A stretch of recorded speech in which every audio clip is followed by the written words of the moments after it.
Hello and welcome to another brief edition of AC with Wacey. This is kind of one of those videos on a situation I ran into that I think is pretty common and would be good food for thought for a lot of people out there.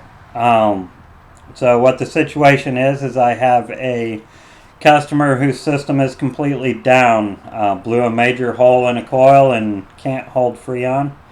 Um, so they what they currently have is a 20 odd year old system, obviously a lot lower efficiency, and older home that had very little insulation. When I checked the attic, there was about an inch of rock wall. I don't even know what the R value would be. It would be almost nothing.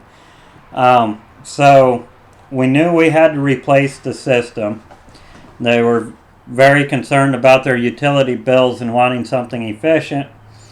So we were already looking at doing a 18 to 19 SEER Samsung system, just a normal ducted air handler in the closet, Samsung condenser, just your standard split system, and and I guess when I saw how little insulation they had, I asked them, this was last night I was out there, and I asked them if they would give me a few hours over the night, call them back today, and kind of tell them what I thought fit their situation best.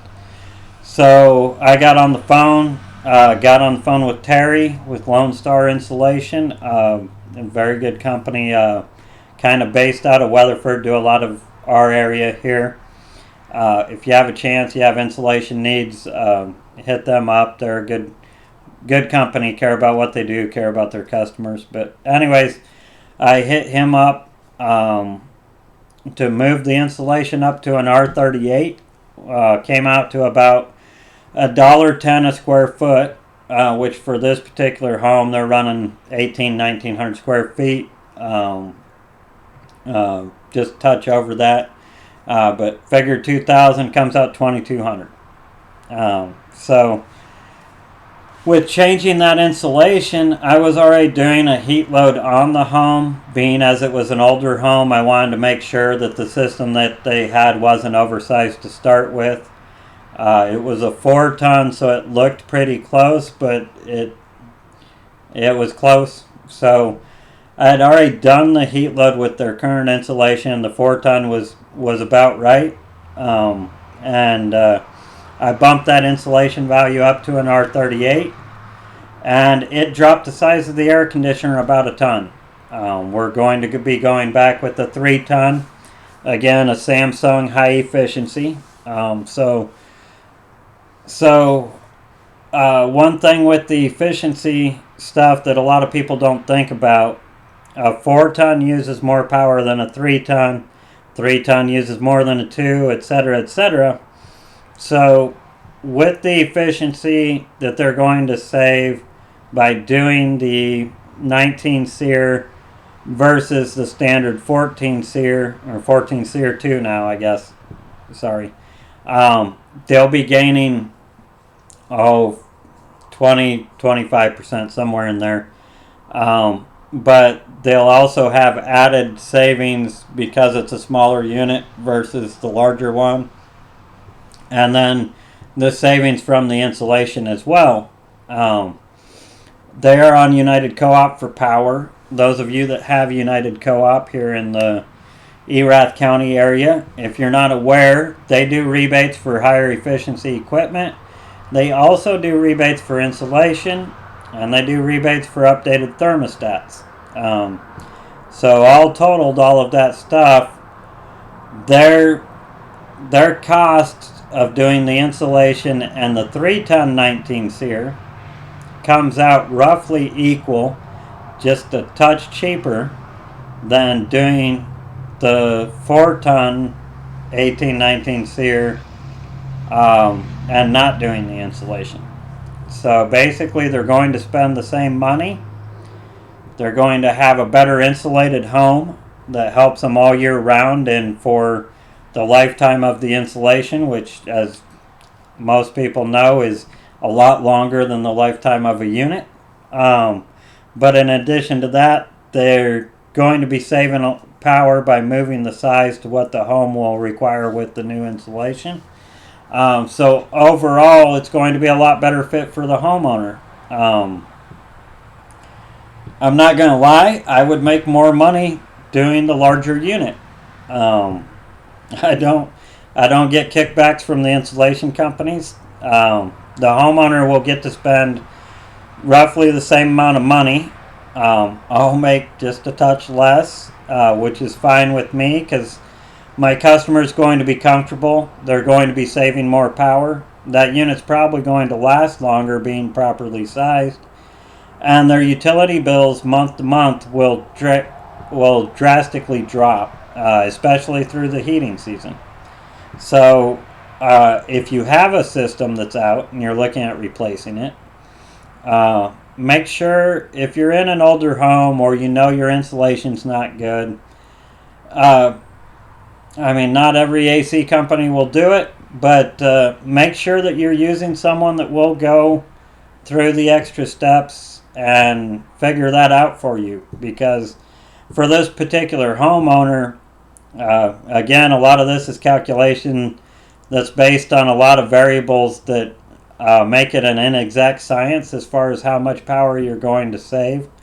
But if I've done my calculations right, and I spent a large amount of time on them, I think doing it this way will save them about $100 to $150 a year over doing the larger system, and doing the high efficiency versus the low efficiency will save them around $300 a year.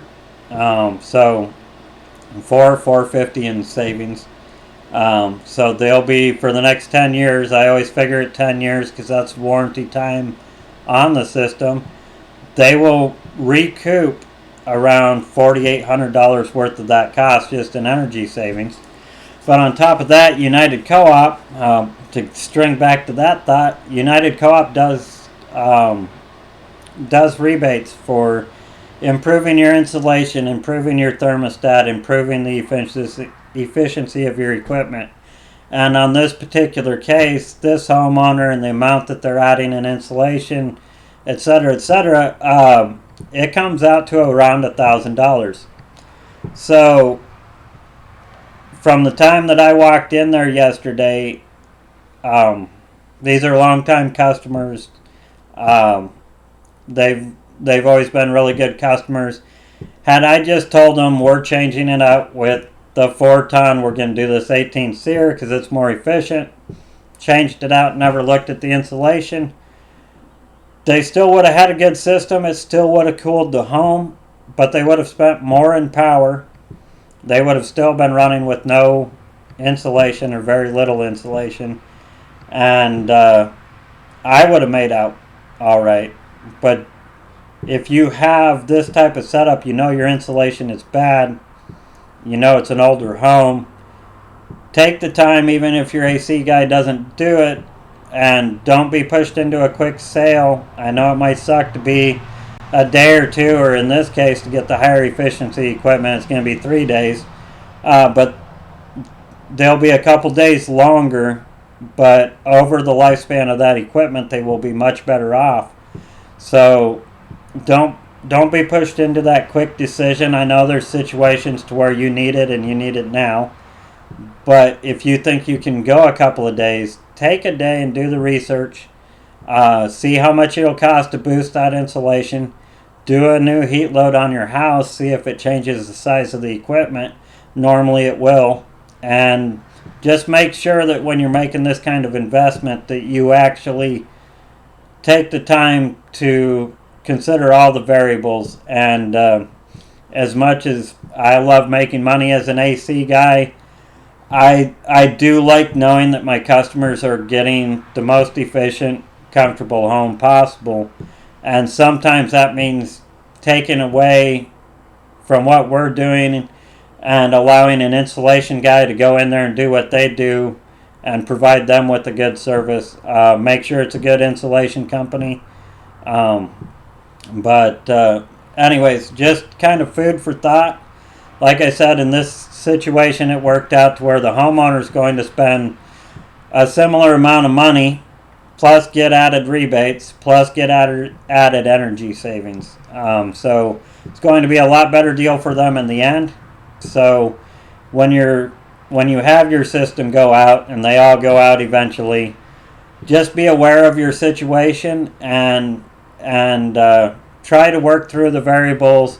Check your insulation. If you have none or very little, check what it would cost to add some in there.